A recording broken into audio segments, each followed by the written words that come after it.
Francisco Goya, 1746 through 1828, was one of the old masters of canvas art during the 18th and 19th centuries.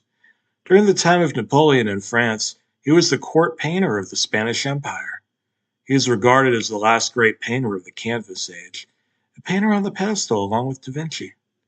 Throughout this time, he drew a famous series of illustrations covering the Peninsular War of 1804, the Desastres de la Guerra, considered one of the earliest and best examples of war journalism.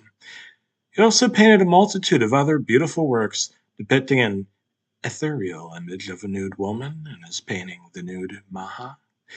It had a hilarious side note. When the religious clergy in Catholic Spain raised Cain on the matter, Goya, and probably the most beautiful snubs of all time, created a recreation of it, the clothed Maha. Goya painted all his life, but like everyone else, eventually his old age set in. He more or less left society and resided in his riverside villa. This was the time when he showed the very first signs of the onset of what was an unknown malady then, but is today known as Alzheimer's disease. Francisco Goya passed away on 16th of April, 1828. It was after his death, when his son arrived at his father's death, home to execute his last will and testament. He went through the rooms that Goya had been occupying, more or less solitary, and he uncovered something that truly shocked his patrons.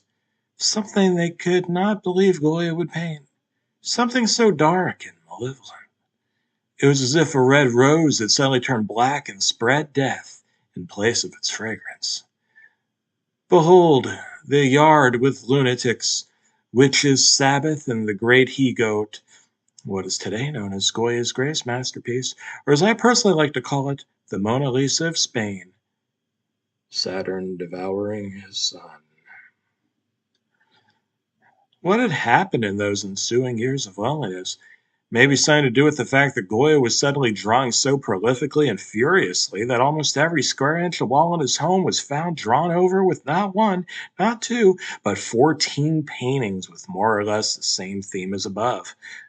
These works are collectively known as the Black Paintings, and this far overshot his usual frequency of painting. This, as you may see, also far overshot his style of painting. These paintings were enough to instill great fear into the minds of whoever saw them in the pre-television age. What happened to him? Why was everything suddenly so black? Well, a casual person might connect this surge with Alzheimer's. He might not be entirely wrong. What is of special note here is the fact that what we know about this condition today is materially not much different than what we knew in that time. We may as well have just given a name to it. In my opinion, the black paintings represent a very rare opportunity to look at what goes on inside a stricken mind. There are very few such works available, including Louis Wayne's Psychedelic Cats. The human mind is more unexplored than outer space. There's so little we know about it. What made the rose turn black? And stranger still, the fact that what that black rose drew today commands huge crowds and a priceless value. What was it? Was it material or immaterial? Shapeless? Unexplained? We can only think. In fear.